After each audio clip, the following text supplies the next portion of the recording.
हमारा चिंतन गीता अध्याय 7 श्लोक 13 पर चल रहा है। ये प्रकृति बहुत बड़ी बात बताई है प्रभु ने, इसलिए भगवान कह रहे हैं कि इस त्रिगुणामयी प्रकृति के मोह में आकर जीवात्मा परमात्मा को भूल जाता है। ये प्रभु की व्यथा है। यहाँ बार बार ये सिद्धांत इसलिए दे रहे हैं कि आध्यात्मिक सिद्धांत समझाने के लिए लौकिक दृष्टांत से सरलता से लोग इस बात को समझ जाते हैं। पिता और पुत्र का दृष्टांत बार बार दिया जा रहा है। पिता ने लाकर के खिलौने दिए हैं बालक को, लेकिन वो खिलौने के साथ खेलने में इतना मोहित हो गया है, इतना व्यस्त हो गया है, इतना इन्वॉल्व हो जाता है बालक कि पिता को ही भूल जाता है। अब पिता उसे कहे अब आजा बेटे, बहुत खेल लिया, वो कहे मेरा खिलौना मुझे तो अच्छा लग रहा है, मैं तो इसी से खेलूंगा। नहीं आता है। अरे ये खिलौना पिता ने दिया है तुझे, तू पिता की संतान है। जिस मकान में तू रह रहा है वो पिता का मकान है। तेरे लिए सारा प्रबंध पिता ने किया है। तुझे चाहे लगता हो कि दूसरे कर रहे हैं, पिता के इशारे से सब कुछ हो रहा है। जो भी तू पा रहा है वो पिताजी की वजह से पा रहा है। तुझे कुछ कहा गया हो, अलग अलग कहानियां बताई गई हो, वो बात अलग है। वास्तविकता यही है कि पिता की वजह से तू है। जो भी तुझे मिल रहा है वो पिता के द्वारा ही मिल रहा है। पिता का ही कमाया हुआ है, पिता का ही दिया हुआ है, और पिता के पास जाने में ही ना नुकुर करता है। नहीं जाएंगे, पिता को कितना दुख होता होगा। ये भगवान की व्यथा है। राइट बैलेंस रखना है। देखिए, बालक को यदि खिलौने दोगे नहीं तो बालक का जीवन कितना बोरिंग हो जाएगा, ऊब जाएगा। वो पूरे दिन भर करेगा ही क्या? अगर उसको आप खिलौना ही नहीं दो, क्या करेगा बालक? तो बालक कुछ प्रवृत्ति करने के लिए और बालक खिलौने से कुछ सीखने के लिए, आजकल तो एजुकेशनल टॉयज बहुत हो गए हैं, उनसे बालक सीखता भी है कुछ। बालक के जीवन में कुछ सुख मिले, आनंद मिले, उसके लिए खिलौना जरूरी है। लेकिन उसी खिलौने में मगन होकर यदि खिलौना देने वाले परमात्मा को भूल गए, पिता को भूल गए, तो वो गलत है। जीवन को रसिक बनाने के लिए, जीवन में आनंद पाने के लिए ये माया का खेल जरूरी है। सत्व, रज और तम की जो माया है वो खेल चाहिए, लेकिन खेल खेल में पूरा जीवन बीत जाए और परमात्मा को समझना रह जाए, परमात्मा को प्राप्त करना रह जाए, वो तो कितना बड़ा अपराध होगा, वो तो कितनी बड़ी दुर्घटना होगी। व्यर्थ गवा दिया पूरा जीवन। तेरा जीवन रसिक बने, कुछ क्षण आनंद से बीते, इसलिए प्रभु ने ये माया का खेल रचा और उस माया के खेल में इतना व्यस्त हो गया कि प्रभु को ही भूल गया।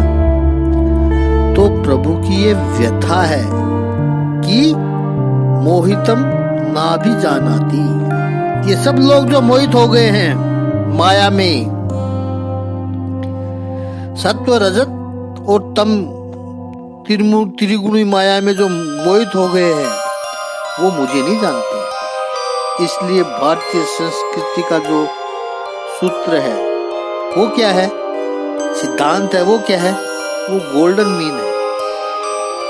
विषयों का सुख उपभोग करना है, लेकिन उसमें संयम भी रखना है। विषय को पाना भी है और विषय को छोड़ना भी है।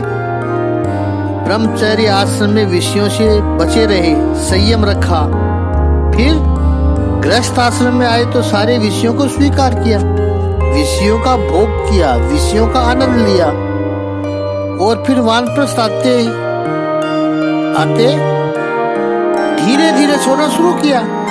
और 75 वर्ष के बाद संन्यास आश्रम का स्वीकार किया तो विषय को पूर्ण रूप से छोड़ दिया वापस। गृहस्थ आश्रम में विषयों को पकड़ा भी है और संन्यास आश्रम में विषय छोड़ने भी है। ये दोनों करना है। नहीं तो कई लोग कहेंगे कि जब छुड़वाना ही था तो पकड़ा क्यों, और पकड़ा दिया तो फिर छुड़वा क्यों रहे हो। दोनों करना है। ये जीवन का अभ्यास है। ईसावासी उपनिषद में पहले ही मंत्र में कितनी अद्भुत बात कर रहे हैं ऋषि। ये सारा जगत ईसावासी है, परमात्मा से व्याप्त है। संसार में जो भी कुछ दिखाई पड़ता है वो सब परमात्मा से व्याप्त है। तो फिर इसका उपभोग कैसे करना है। दुनिया के सभी लोगों ने कहा कि यदि उपभोग करना है तो इसको इकट्ठा रखो, पकड़ के रखो, तभी उपभोग होता है।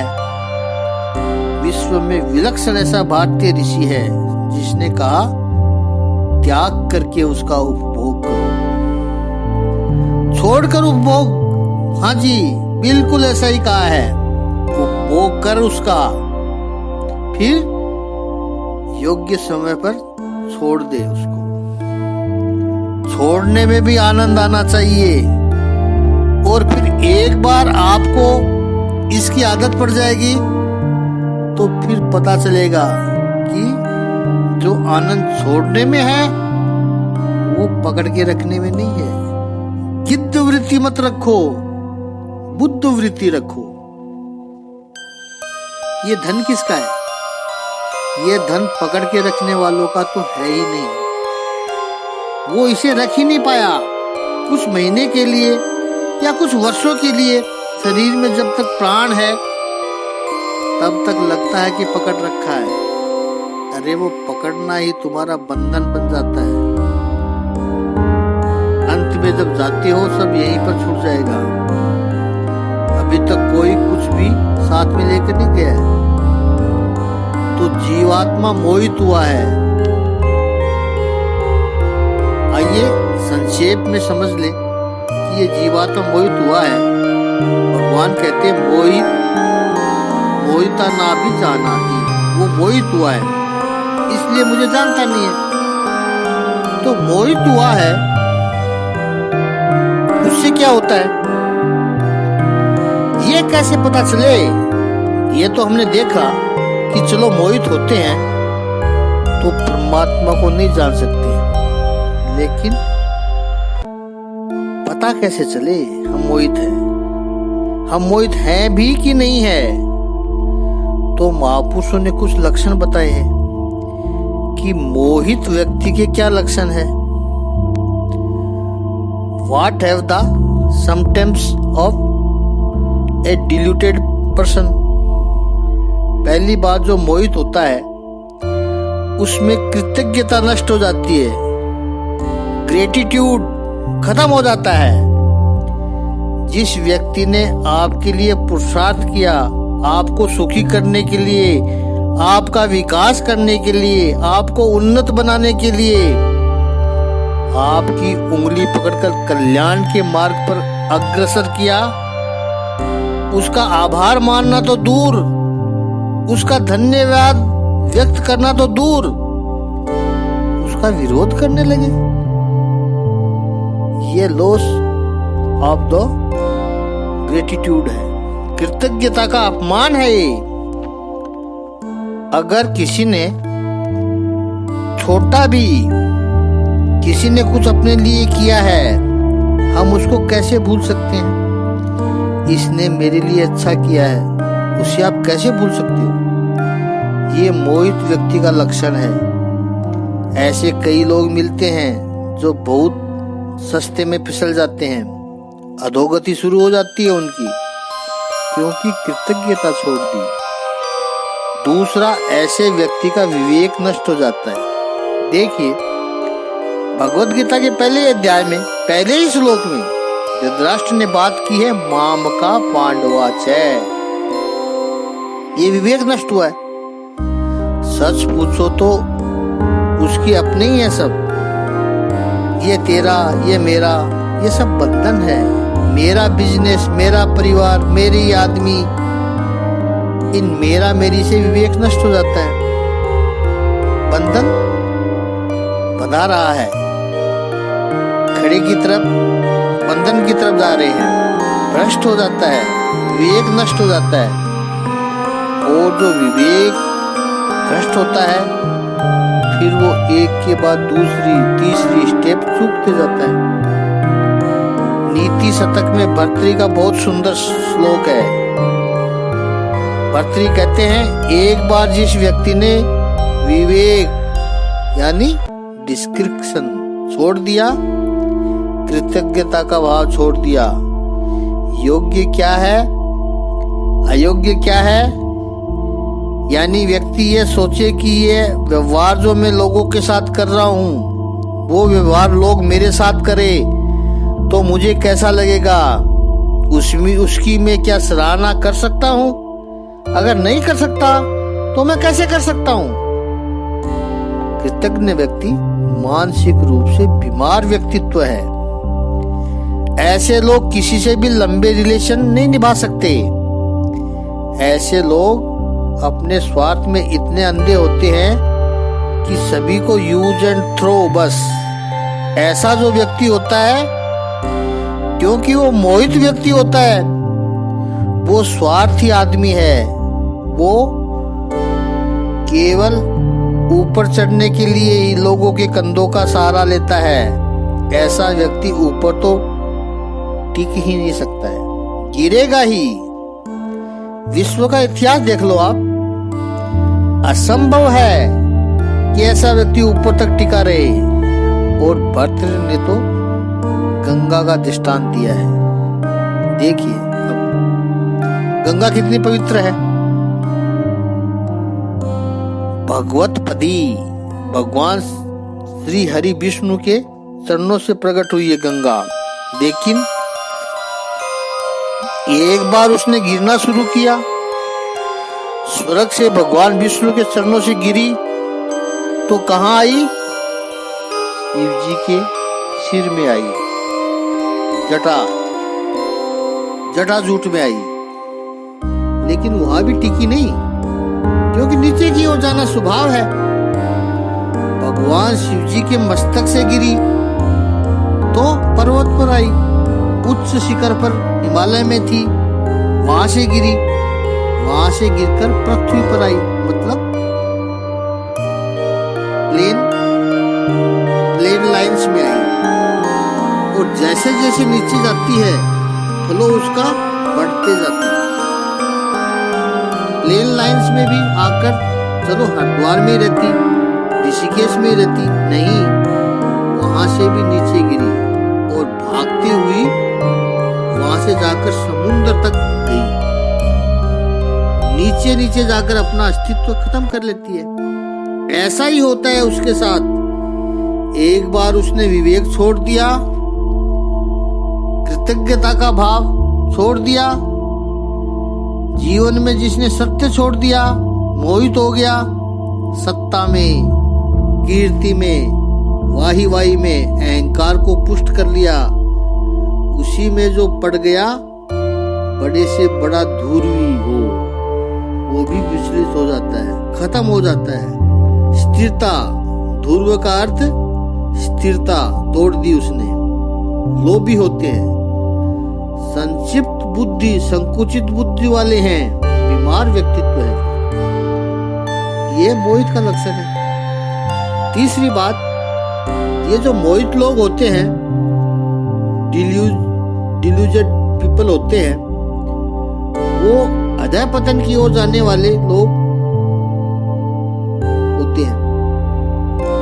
संसार की माया में व्यस्त रहकर भगवान को भूलने वाले जो लोग होते हैं, वे नियर फ्यूचर के टेम्परेरी अचीवमेंट में, सुख में इतने व्यस्त हो जाते हैं कि लॉन्ग टर्म का परमानेंट ब्लिस उसको वो चूक जाते हैं।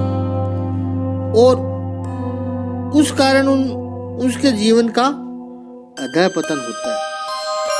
तो उनको शुरुआत में ये लगता है कि ये मेरी अचीवमेंट है, वो सब उनके पास से मीनिंगलेस होता जाता है, चला जाता है या मीनिंगलेस हो जाते हैं, व्यर्थ हो जाता है, उसकी कोई वैल्यू नहीं रहती है, उनकी लाइफ वेस्ट हो जाती है। तो भगवान कहते हैं इस मोह के कारण मुझे संसार के लोग नहीं पहचान पाते।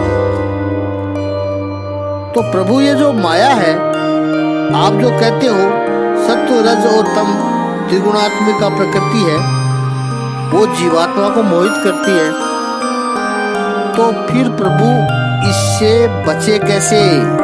How can we save ourselves from this? भगवान कहते हैं अगले श्लोक का चिंतन कर, उसे तुझे पता चलेगा कि इस त्रिगुणात्मिका प्रकृति से बचे कैसे। तो 7वें अध्याय का 14वां श्लोक का एक एक चरण लेते हैं।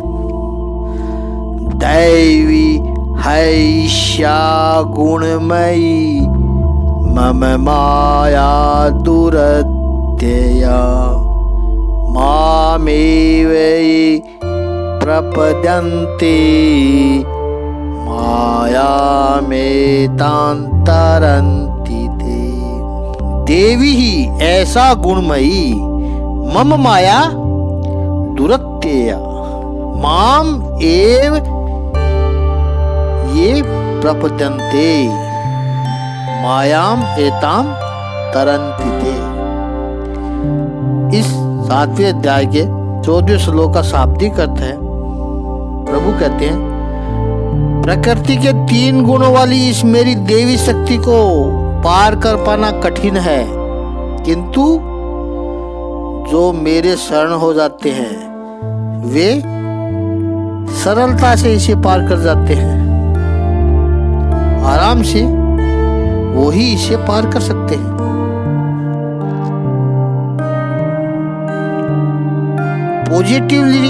पॉजिटिविटी सीखनी हो तो भगवान श्री कृष्ण के पास आना ही पड़ेगा, और कुछ दूसरा चारा भी नहीं है।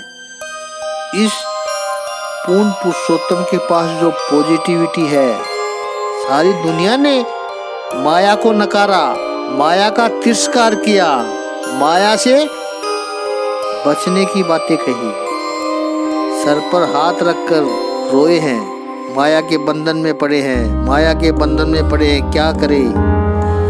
बस भगवान श्री कृष्ण ही एक ऐसे हैं जो कहते हैं कि अरे रोता क्यों है, तिरस्कार करने से तुम माया से नहीं बच पाओगे, निंदा करने से तुम माया से नहीं बच पाओगे, निराश हो जाने पर तुम माया से नहीं बच पाओगे। माया से बचना होगा तो क्या करना पड़ेगा?